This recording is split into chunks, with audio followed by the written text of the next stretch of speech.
আসসালামু আলাইকুম viewers, welcome to mother cooking channel. আজকে আমি আপনাদেরকে রান্না করে দেখাবো বক মাছের রেসিপি। অনেকেই এই মাছটাকে বক মাছ, আবার অনেকেই বা বগো মাছ, কেউ বা কাকলে মাছ বলে থাকে।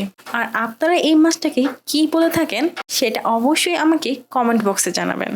এই মাছটা আপনারা কিভাবে কাটবেন, বাছবেন এবং ধুবেন এবং মাছটাকে কিভাবে রান্না করে খেলে খুব মজা লাগবে, এই সম্পূর্ণ প্রসেসটাই আজকে আমি আপনাদের সাথে শেয়ার করব। চলুন তাহলে রেসিপিটা দেখে নেওয়া যাক। এখানে 700 গ্রাম ওজনের বগো মাছ নেওয়া হয়েছে। আর এই বগো মাছটাকে বটির মধ্যে খুবই ভালোভাবে চেঁচে নিয়েছি, যাতে এর মধ্যে যে আইসটা রয়েছে তা খুব ভালোভাবে বের করে ফেলতে পারি। আর সাইডে যে কাঁটাগুলো রয়েছে, এই কাঁটাগুলোর কারণে কিন্তু মাছটা খুব ভালোভাবে চেঁচা যাচ্ছে না, যার কারণে আমি এই মাছের সাইডের কাঁটাগুলোকে এভাবে কেটে ফেলে দিচ্ছি। আমি দুই সাইডে যে কাঁটাগুলো রয়েছে মাছের, সেগুলোকে কেটে ফেলে দিয়েছি। এখন মাছটাকে আমি একটু ভালোভাবে চেঁচে নিয়েছি। বটিতে মাছটা অনেক লম্বা হওয়ার কারণে বটিতে চেস্টে অসুবিধাও রয়েছে, অনেক জায়গায় দেখা যাচ্ছে যে আইস রয়ে গিয়েছে। তাই আমি একটা চাকু নিয়ে এই মাছটাকে খুবই ভালোভাবে চেঁচে নিচ্ছি। মাছের পেট, আশপাশ, চারিদিকটা এবং মাছের লেজের দিকটাও খুবই ভালোভাবে চেঁচে নিচ্ছি, যাতে কোথাও কোনো প্রকার আইস না থাকে। এরপর এই মাছটাকে পিস পিস করে কেটে নিচ্ছি এবং লেজের নিচের দিকে যে কাঁটাগুলো রয়েছে সেগুলো কেটে ফেলে দিচ্ছি। এইভাবে আমি পুরো মাছটাকে কেটে নিয়েছি। মাছের মাথার এই পাশে যে মাছের মাথার লম্বা ঠোঁটটা রয়েছে, তা মাছের চোখের দিকটা এই থেকে শুরু করে মাছের পেটির দিকটা যে দিক থেকে শুরু হয়েছে এই পর্যন্ত কেটে ফেলে দিচ্ছি। এতে করে মাছের মাথার ভিতরে যে কানখাসা রয়েছে তা কিন্তু খুব সহজে বের করে নেওয়া যাবে। আমি এই মাছটাকে এভাবে খুবই ভালোভাবে কেটে নিয়েছি। এই পর্যায়ে আমি মাছটাকে ধুয়ে পরিষ্কার করে নিব। প্রথমে আমি মাছের মধ্যে পানি দিয়ে দিলাম, তারপর মাছের পেটের মধ্যে দেখুন এপাশে একটা পর্দা দেখা যাচ্ছে, এই পর্দাটাকে এভাবে ছিঁড়ে নিয়ে কাটার সাইডে রক্ত জমাটের মতো কিছু দেখা যাচ্ছে। আমি আঙ্গুল দিয়ে এই লালচে অংশগুলোকে খুবই ভালোভাবে পরিষ্কার করে নিচ্ছি। দেখুন মাছের কাটার দিকটা কিন্তু এই পর্যায়ে পরিষ্কার দেখা যাচ্ছে। এইভাবে আমি মাছের পিসগুলোকে পরিষ্কার করে নিয়েছি। আর মাছের মাথাটাকেও খুব ভালোভাবে পরিষ্কার করে নিয়েছি।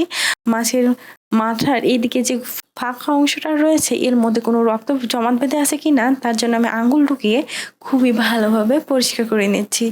এভাবে আমি মাছগুলোকে পরিষ্কার করে নিয়েছি। এখন আমি মাছগুলোকে পরিষ্কার পানি দিয়ে খুবই ভালোভাবে ধুয়ে নেব। মাছগুলো খুব ভালোভাবে ধুয়ে নেওয়া হয়ে গেলে আমি এর মধ্যে দিয়ে দিচ্ছি লবণ। আমি এখানে প্রায় 2 টেবিল চামচ মতো লবণ দিয়ে দিয়েছি। তারপর এই মাছগুলোকে লবণ মাখিয়ে প্রায় 20 মিনিটের মতো সময় রেখে দিব। ফিরে এলাম প্রায় 20 মিনিট পর। এই পর্যায়ে এই মাছগুলোকে মাছের পিসের যে শরীরটা রয়েছে বা চামড়াটাও রয়েছে, এই চামড়ার উপর থেকে একটা পাতলা আবরণ এইভাবে ছিঁড়ে ফেলে দিচ্ছি। দেখুন কোনো এক জায়গা থেকে কোনা বের করে এভাবে পুরো পিসটার উপরে যে পাতলা আবরণটা ছিল তা আমি এভাবে উঠিয়ে ফেলে দিচ্ছি। আমি এভাবে সবগুলো পিসের পাতলা আবরণ উঠিয়ে ফেলে দিয়েছি। এখন আমি পরিষ্কার পানি দিয়ে এই মাছটাকে খুবই ভালোভাবে ধুয়ে নেব। মাছটা এই পর্যায়ে খুব ভালোভাবে ধোয়া হয়ে গেছে। এই বগো মাছ রান্না করার জন্য প্রথমে আমি একটা স্পেশাল মশলা তৈরি করে নিব। তার জন্য এখানে নিয়ে নিয়েছি ধনিয়া 1 টেবিল চামচ, জিরা 1 চা চামচ, মৌরি 1/2 চা চামচ, দারচিনি 2টি টুকরা এইরকম মিডিয়াম সাইজের, সাদা এলাচ 4টি, কালো গোলমরিচ 1 চা চামচ। এখন আমি এই সব উপকরণসমূহ দিয়ে মাছের জন্য মশলা তৈরি করে নিব। তার জন্য চুলার উপর একটি ফ্রাই প্যান বসিয়ে দিয়েছি। তারপর চুলাটি অন করে চুলার আঁচ মিডিয়াম লো করে রাখছি। দিয়ে দিচ্ছি মশলাগুলো। তারপর এই মশলাগুলোকে চুলার মিডিয়াম লো আছে খুবই ভালোভাবে ফ্রাই করে নিচ্ছি। মশলাগুলো যখন খুব ভালোভাবে ফ্রাই হয়ে যাবে, তখন আমি চুলাটা অফ করে মশলাগুলোকে খুবই ভালোভাবে ঠান্ডা করে নিচ্ছি। তারপর মশলাগুলোকে একটা মিক্সচারের মধ্যে ঢেলে দিচ্ছি। মিক্সারের ঢাকনা লাগিয়ে এই মশলাগুলোকে খুবই ভালোভাবে ব্লেন্ড করে নিচ্ছি। দেখুন এই পর্যায়ে কিন্তু মশলাটা খুব ভালোভাবে গুঁড়া হয়ে গেছে। আর এই পর্যায়ে আমার মাছের জন্য স্পেশাল মশলাটা একেবারেই রেডি। এখন চলে যাব রান্নার কাজে। এখন আমি চুলার উপর একটি ফ্রাই প্যান বসিয়ে দিচ্ছি। তারপর দিয়ে দিচ্ছি সয়াবিন তেল 2 টেবিল চামচ, দিয়ে দিচ্ছি পেঁয়াজ কুচি 1/2 কাপের একটু বেশি। এখন আমি এই তেলের মধ্যে এই পেঁয়াজগুলোকে ফ্রাই করে নেব। আমি বেশ কিছুক্ষণ সময় ধরে এই পেঁয়াজগুলোকে ফ্রাই করে নিয়েছি। আর ফ্রাই করে এক পর্যায়ে যখন এই পেঁয়াজের মধ্যে এইরকম ব্রাউন কালার আসতে ধরবে, তখনই আমি দিয়ে দিব সাথে সাথে টমেটো কুচি।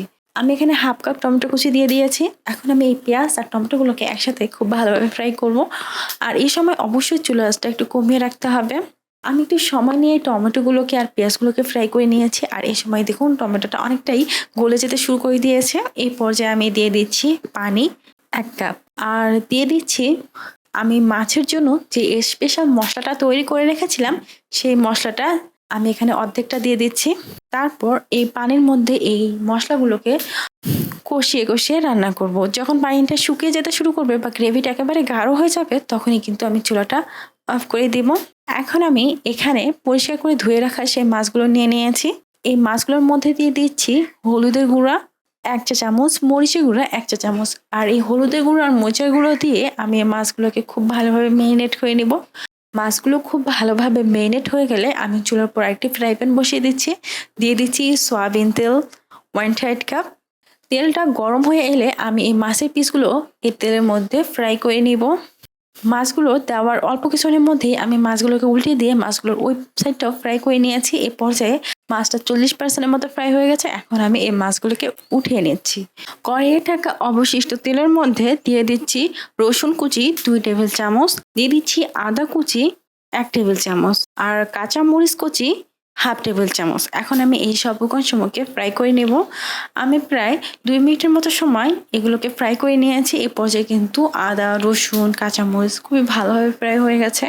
এখন এর মধ্যে দিয়ে দিব হলুদের গুঁড়া 1 চা চামচ, মরিচের গুঁড়া 1 চা চামচ। যারা ঝাল খেতে পছন্দ করেন তারা কিন্তু মরিচের গুঁড়ার পরিমাণটা বাড়িয়ে দিতে পারেন। এখন এগুলোকে খুব ভালোভাবে নাড়িয়ে দিব। আমি চুলার আঁচটা একেবারে লোতে রেখে এগুলোকে প্রায় 20 থেকে 30 সেকেন্ডের মতো সময় নাড়িয়ে দিয়েছি। তারপর দিয়ে দিচ্ছি আমি যে আগে পেঁয়াজ আর টমেটো একটা গ্রেভি তৈরি করে রেখেছিলাম, ঠিক সেই গ্রেভিটা এর মধ্যে দিয়ে দিচ্ছি। তারপর এগুলোকে খুবই ভালোভাবে কষিয়ে নিচ্ছি। আমি ঠিক ততক্ষণ পর্যন্ত এগুলোকে কষিয়ে নিব যে এই গ্রেভিটা থেকে যতক্ষণ না পর্যন্ত তেল ছেড়ে না দেয়। এই পর্যায়ে দেখুন গ্রেভিটা থেকে অনেকটা তেল ছেড়ে দিয়েছে। এখন দিয়ে দিব আগে থেকে ফ্রাই করে রাখা সেই মাছগুলো। মাছগুলো দেওয়ার পর আমি আলতো হাতে এই মাছগুলোকে এই গ্রেভিটার মধ্যে খুবই ভালোভাবে কষিয়ে নিচ্ছি। প্রায় 2 থেকে 3 মিনিটের মতো সময় চুলার মিডিয়াম আঁচে এগুলোকে কষিয়ে নিয়েছি। এই পর্যায়ে আমি দিয়ে দিচ্ছি লবণ পরিমাণ মতো। তারপর আরো কিছুক্ষণ সময় এগুলোকে কষিয়ে এর মধ্যে দিয়ে দিচ্ছি পানি। আমি যে কড়াইয়ের মধ্যে পেঁয়াজ আর টমেটোর গ্রেভিটা তৈরি করেছিলাম সেই কড়াইটা ধুয়ে পানি দিয়ে দিচ্ছি। আর পানির পরিমাণটা আমি একটু বেশি দিচ্ছি যেহেতু আমি এই তরকারিতে কিছুটা ঝোল রাখবো। আর এই বগো মাছের ঝোলটা দিয়ে ভাত মাখিয়ে খেতে বেশি মজার হয়, তাই আমি এটার একটু ঝোল রাখবো। এই জন্যই পানির পরিমাণটা বেশি দেওয়া হয়েছে। তারপর মাছটাকে একটু নেড়ে দিচ্ছি। আলতো হাতে নাড়িয়ে দিতে হবে যাতে মাছটা ভেঙে না যায়। তারপর কড়াইয়ের ঢাকনা লাগিয়ে চুলার মিডিয়াম হয়ে আছে প্রায় 12 থেকে 15 মিনিটের মতো সময় এগুলোকে খুবই ভালোভাবে কুক করে নিচ্ছি। ফিরে এলাম প্রায় 15 মিনিট পর।